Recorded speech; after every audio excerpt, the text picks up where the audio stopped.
Hello and welcome to Fluent Mindcast. I'm your host, Jake. And I'm Emma. And today we're doing a deep dive into something that I think causes a lot of anxiety for me and for probably a lot of you listening. The airport. The airport, yes. It's this huge logistical nightmare that also feels like a language exam I never studied for. That's such a perfect way to put it, and that's exactly what we're here to dismantle today. We're going to break down the entire experience from the moment you step inside to the moment you pick up your bags. So this is basically an English language survival guide for one of the most stressful places on Earth. Exactly. We want to give you the phrases, the scripts, and maybe more importantly, the mindset to navigate it all with confidence. We're going to save your inner emotional life. That's the goal. So if you've ever felt that little knot in your stomach when an announcement comes on or when an agent speaks way too fast, Yes, I'm talking to you right now. this is the deep dive for you. We're going to make this feel manageable. Okay, let's do it. Let's start right at the beginning. You've just arrived. The automatic doors slide open. Now what? So you walk in and you're immediately hit with what I like to call normal airport energy. Which is complete sensory overload.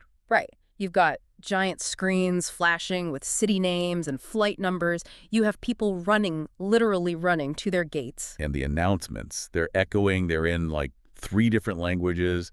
And you can only ever understand about half of what they're saying. It's a lot. And all that noise and movement is designed to make you feel rushed. So the very first rule, before you even say a word, is internal. Okay. Don't rush, don't freak out. Just take a second, take a deep breath, and get your bearings. So resist the urge to just start walking really fast in a random direction. Exactly. Your first task is simple. Find the check-in area for your airline. Look for the big overhead signs. But sometimes those signs are confusing or there's just so many people you can't even see them. That's when you have to talk to someone. Yeah. And that's where the panic can start. And this is your first survival interaction. It's a simple directional question. And remember, the people working there, they see lost and anxious travelers all day long. So I'm not bothering them. Not at all. You just need one key phrase. Walk up to a staff member, make eye contact, and say it slowly and clearly. What's the phrase? Excuse me, where is the check-in counter for? And then you just say your airline's name. For British Airways. Or for Delta. Excuse me. I feel like that's the important first step. It's polite. It gets their attention. It's the perfect opener.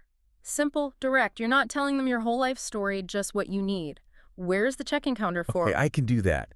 But here's what always happens to me. I say my line perfectly, and they reply like they're an auctioneer who just had 3 espressos. Ah, the speed talker. They say something like, yeah, it's down that way past the Starbucks left there, the big blue sin, you can't miss it. And I nod, I smile, and I walk away having understood nothing.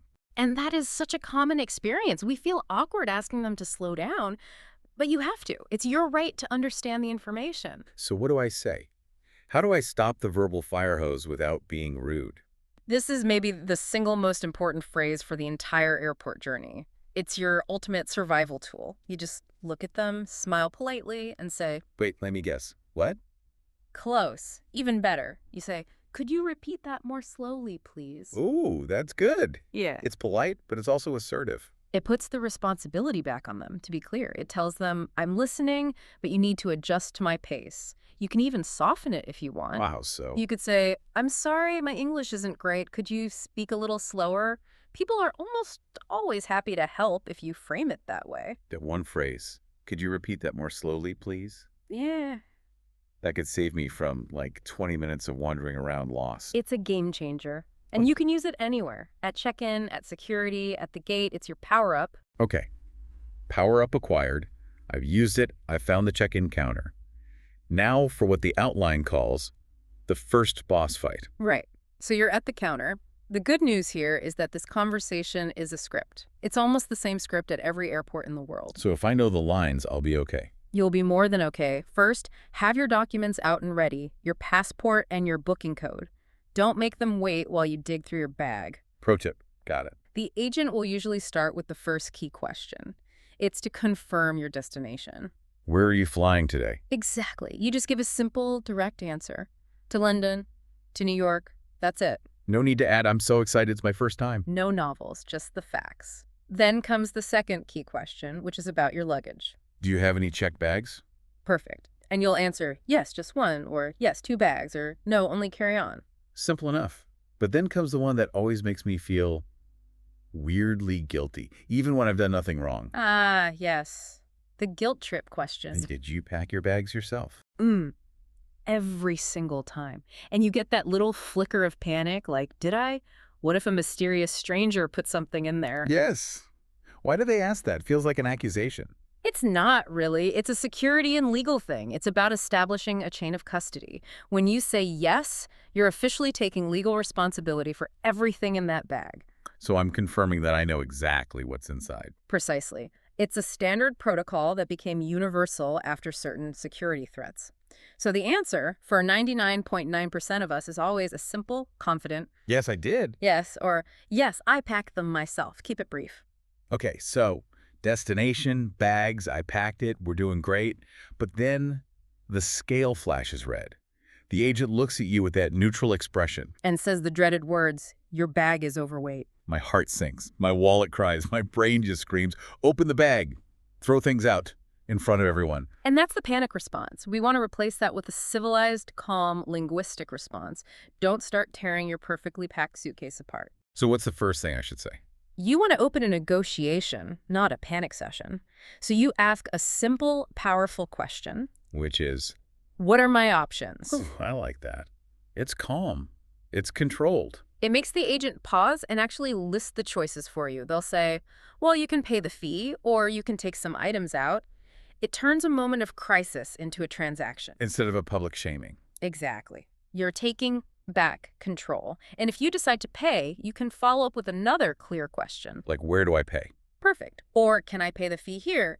This shows you understand the situation and you're ready to resolve it. You're not an adversary, you're just a customer with a heavy bag. Right. It's a business problem, not a personal failure. That is the perfect mindset. You've handled it with calm language, and now you have your boarding pass. You've defeated the first boss. Okay. But I have a feeling the next level is even worse. Next up is security. Or, as the outline calls it, where humanity breaks down. I think that's a fair description. It's where everyone suddenly forgets how to exist, how to hold things, how to walk in a line. It is a high-stress environment, and it's less about conversation and more about following very specific, rapid-fire commands. And if you misunderstand one of those commands, you hold up the entire line and everyone glares at you. Which is why we're going to break down the exact actions you need to take. This part is all muscle memory tied to specific phrases. Let's do it. What's command number 1? Take your laptop out. Right. And this means laptops, tablets, any large electronics. They have to come completely out of your bag and go into a bin by themselves. They're so dense that they can block the X-ray machine's view of other items, so they need to be scanned separately. Okay, that makes sense. Next command. Liquids in a clear bag. The tiny bottles. This is a big one. People always forget. All your little shampoos and toothpastes have to be under 100 milliliters, and they all have to be in one single transparent zip-top bag. And that bag has to come out of your carry-on and go into a bin. If you forget, it's the #1 reason they'll pull your bag for a manual search. Which is a huge time waster. Oh. Okay, so laptops out, liquids out. What's next? The personal items. The command is usually remove your belt and shoes. Sometimes jackets, too. Anything bulky or with metal. Correct. And finally, the last one. Empty your pockets. Everything. Keys, coins, your phone, even a piece of paper can sometimes set off the more sensitive machines. It really is a feeling of taking yourself apart piece by piece and putting it all in gray plastic tubs. It's a disassembling process, but if you know the 4 steps, laptops, liquids, belts and shoes, pockets, you can do it on autopilot and move through quickly. What if I have something weird in my bag and I'm not sure if it needs to come out, like a block of cheese? A very important question. If you are ever unsure, you ask before your bag goes on the belt. Just hold the item up and ask an officer a simple question. What's the question? Do I need to take this out? Simple. I like it. They'll give you a quick yes or no, and you've avoided a potential problem. Okay, but now for the moment of pure, cold dread. You walk through the scanner, it beeps, and an officer says those words. Step to the side, please. Deep breath. This is the key moment for panic management. Your first job is to do nothing. Don't panic, don't cry, and definitely don't run. Running seems like a bad idea, yes. You just step to the side and wait. And you need to listen for a key phrase they're trained to use to de-escalate the situation. Okay. They will almost always say, This is a routine check. Routine, that word is important. It's everything. It means this is not an accusation. It's just a standard procedure. It could be a random check, or maybe your watch set off the alarm. Your only job is to be calm and cooperative. Just breathe. Just breathe. They might do a quick pat down or use a wand scanner. Just follow their instructions. If they need to check your bag, they'll ask, "Do you mind if I check your bag?" And your answer is always, No, of course not. no, not at all. You're signaling cooperation. The more you cooperate, the faster it goes. Right. You're not being accused of anything. It's just the system. Understanding that makes it feel much less personal. That's the secret. It's not about you. It's about the procedure. Okay. Security conquered. We've been disassembled and reassembled. Now for the most intimidating conversation of all. Immigration. This is the one people fear the most. You're face-to-face with a government official in a uniform who has the power to deny you entry. It's terrifying. The whole setup, the glass booth, the serious expression, it's designed to make you feel nervous. It Yeah. really does feel like a great interrogation. It does, but we need to reframe that. The reality is it's not an interrogation. It is a transaction, a very serious one, but a transaction nonetheless. A transaction of information. Exactly. The officer is not trying to become your friend or hear your life story. They are legally required to verify 3 key pieces of information. That's it. Only 3 things. Okay, what are they? First, the purpose of your trip. They will ask, what is the purpose of your trip? And I need to be very clear here. It's very clear. Your answer should be 1 or 2 words. Tourism, business, visiting family, study. It has to match your visa or entry status. Don't say tourism if you're there for a work conference. That's a red flag. A huge red flag. Keep it simple and truthful. Okay, second key piece of information, your duration. How long will you stay? Yep, and again, the answer should be short and specific. 2 weeks, 10 days, 1 month. It should match the return date on your ticket. They're check-in, make sure I plan on leaving. That's their primary job. And the third key piece of information is your accommodation. Where will you be staying? Right. Again, be specific but brief. At the Marriott Hotel in Times Square, with my brother at his house in London. You should know the address if they ask, but you usually just need to state the plan. So purpose, duration, accommodation. That's the whole script. That is the entire script. The Yeah. strategy is to be clear, direct, and confident. The less you say, the better. No novels. So if I'm a tourist, the perfect exchange would sound like. The officer says, purpose of your trip. You say, tourism. They say, how long are you staying? You say, 2 weeks. They say, where are you staying? You say, at a hotel.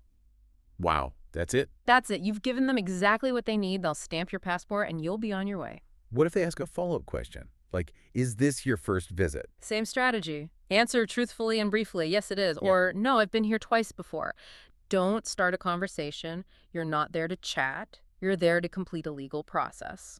Okay, that mental model transaction, not interrogation, that's incredibly helpful. It takes so much of the pressure off. It really does. You're just providing data points. Data points I can handle. Okay, so before we continue on our journey to the gate, let's just pause for a second and talk directly to you, our listener. We've just made it through the 3 big hurdles.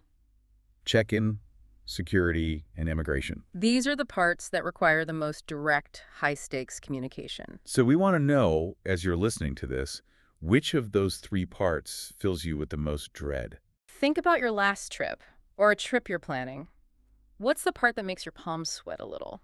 Is it that moment at check-in when they put your bag on the scale? Or is it the feeling of being disassembled at security? Or is it that face-to-face moment with the immigration officer? Let us know in the comments. Tell us which part scares you the most, or even share your airport horror stories. We want to hear them. It helps everyone to know they're not alone in feeling this stress. Absolutely. Okay, so we've made it. Our passport is stamped. We are officially in the country, or at least in the departure lounge. We are free, but we're not at the plane yet. Now begins the long walk. Right. You've passed the main checkpoints, and there's this feeling of relief. But now you have a new challenge. Modern airports are massive. They're like small cities. Your gate can feel like it's 20 kilometers away. Sometimes it feels like it's in a different country altogether. And you can't always rely on your phone for maps, especially if the Wi-Fi is bad or your battery is dying. So you need to be able to ask for directions again, but this time it's more urgent, especially if you have a tight connection. Exactly. There are 2 critical questions you need to be able to ask any airport staff member. The first one is for direction. Which way is gate D42? Perfect. Simple and direct. Always say the full gate number. And it might be smart to add, is that in this terminal? to avoid a major mistake. Oh, that's a good one. I've made that mistake before. Mm. But there's a second, equally important question. It's not just about where, but when. Yes. This is the real stress reducer. You need to ask, how long does it take to get there? This question is everything, because if they say 2 minutes, you can relax, maybe grab a coffee. But if they say it's a 20-minute walk and your flight board's in 30 minutes, you know you need to start moving right now. It allows you to manage your time and your stress levels. Okay, so let's say I have time, I've survived the stress, and now I'm thirsty or hungry. I need to buy something. This is where you need some basic transaction phrases. Let's say you go to a small cafe. My first question, especially in a foreign country, is always about payment. A very practical concern. The simplest way to ask is, do you accept card? Or is it cash only? Either one works perfectly. Once you've sorted that, you make your request. And the key word here is polite. So not just water. Definitely not just water. Use a polite structure like, can I have a bottle of water, please? Could I get a coffee, please? Exactly. Yeah. Can I have, could I get, and always, always end with please and a thank you. It makes the whole interaction smoother. And the last essential need is the bathroom. The universal quest. You can ask any staff member, even a cleaner or someone working in a shop. The simplest phrase is, Excuse me, where's the bathroom? or is there a restroom nearby? Either one is perfect. Confidently asking that question is so much better than wandering around aimlessly. For sure. Okay, we've navigated the terminal, we've bought our water, and we've finally made it to the gate. We can see the plane. #tag7. Boarding and in-flight communication. You're at the gate. You've made it. But the instructions aren't over. You'll see the screen change to boarding, but that does not mean everyone run to the front. Right. This is where you have to pay attention to the boarding groups. It's a system to prevent a total mob scene at the door. It is. Airlines board in sections. It could be by groups, zones, or row numbers. You need to look at your boarding pass to see which one is yours. And then you listen for the announcement. The gate agent will say something very specific like, we're now boarding group 2. Or, we would now like to invite passengers in rows 30 to 40 to begin boarding. You just have to listen for your number and wait your turn. If you try to board before your group is called, they'll just politely send you back. Which is always a little embarrassing. What if it's really loud and I can't quite hear the announcement? I don't want to miss my group. That's a great point. If you're unsure, just walk up to the line and ask someone a simple confirmation question before you get to the front. Like, is this the line for group 3? Perfect. Or even simpler, if you're not sure, you can ask, is this the line for the flight to London? Ah, so you confirm you're in the right place before you get your passport scanned. Smart. It saves everyone time. Okay, boarding successful. I'm on the plane, I found my seat, put my bag away. Now I just sit back and relax. Mostly. But there will be a few more key interactions, usually with the flight attendants. They're very predictable. The service questions. The service questions. They'll come by and ask, would you like something to drink? Or the classic meal choice. Chicken or pasta. And your response should be just as simple. Coffee, please. The pasta, thank you. Short and clear. What if I need something, like I'm cold or thirsty? You can press the little call button above your seat. When the attendant comes, you use those same polite request phrases we practice. Can I have a blanket, please? Could I have some water, please? Exactly. Okay. And what about safety stuff, like when the pilot talks about turbulence? Good question. The language can be a bit technical, but you only need to listen for the key instructions. What are they? The two big ones are, please return to your seats and fasten your seatbelts. Right. That one's non-negotiable. The other is, flight attendants, please be seated for landing. When you hear that, you know you're very close to your destination. The core message during any turbulence is always, sit down and buckle up. Got it. Focus on the core command. That simplifies things a lot. The plane has landed, the seatbelt sign is off. You have survived. But you feel like a leftover potato. Yeah. You're tired, you're a bit disoriented, and you just want to find your bag and leave. Exactly. Your brain is not working at 100% anymore, so you need to rely on simple, clear logistics for this final step. First step, after getting off the plane, is finding where the bags are. Right. You'll follow the signs for baggage claim or luggage collection.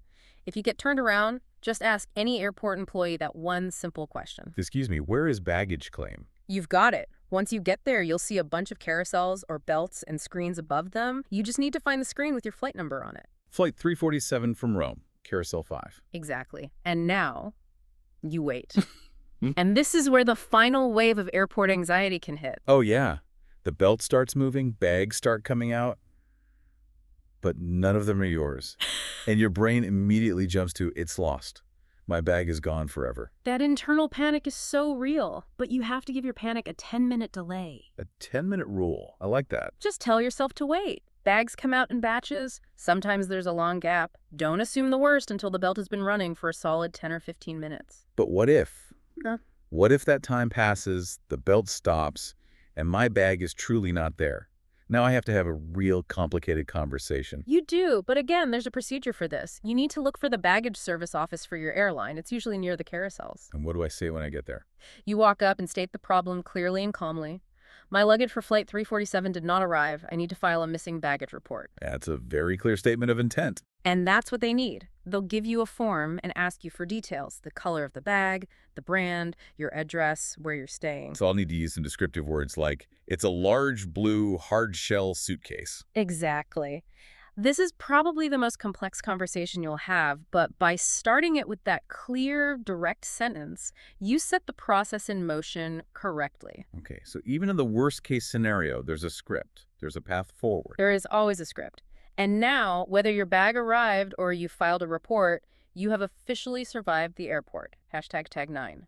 Final advice from the experts. The golden rules.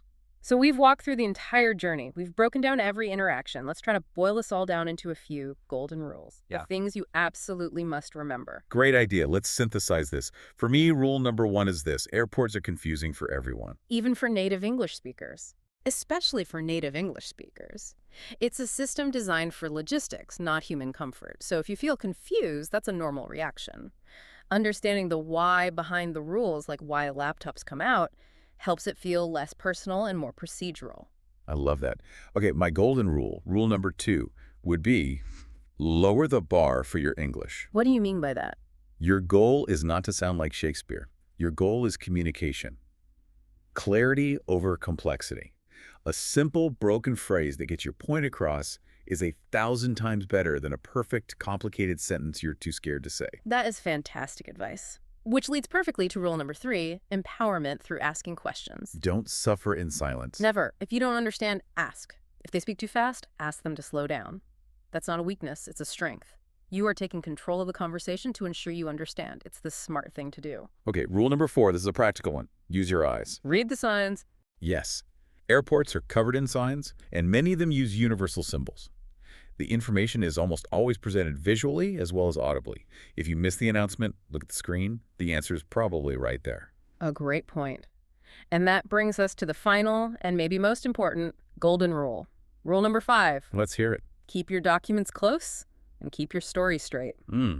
Logistics are everything. Have your passport and boarding pass ready.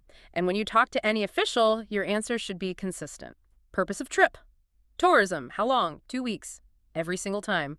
Consistency equals legitimacy in their eyes. Those are 5 brilliant rules. If you can just hold those in your head, you're not just surviving. You're navigating the system. You are prepared. #1010. Outro. So we have successfully navigated the chaos. We've used those key phrases and procedures to get from the curb all the way to baggage claim. And before we sign off, we have one last question for you, the listener. We spent this whole deep dive talking about the stress of travel, the things you have to do. But now we want to focus on the goal, the reason you're learning English and putting yourself through this in the first place. We want you to tell us about the trip you want to take. So head down to the comments and answer this question for us. Where would you like to travel next to practice your English? Is it a big city like New York or London? Is it somewhere more relaxed? Let us know. Your dream destinations really do inspire the topics for our future deep dives. It's been so much fun breaking this all down today on Fluent Mindcast. We're here to make complex things feel simple and to help you grow. And if this deep dive helped quiet that little voice of airport panic in your head, or gave you even one phrase that made you feel more confident, do us a favor and hit that like button. and subscribe to the channel so you never miss another deep dive. Make sure you turn on notifications too. You help us grow, and we help you grow your English. Deal. Deal. Thanks for joining us today. Travel safely. And remember, clear, direct, and confident. Bye for now.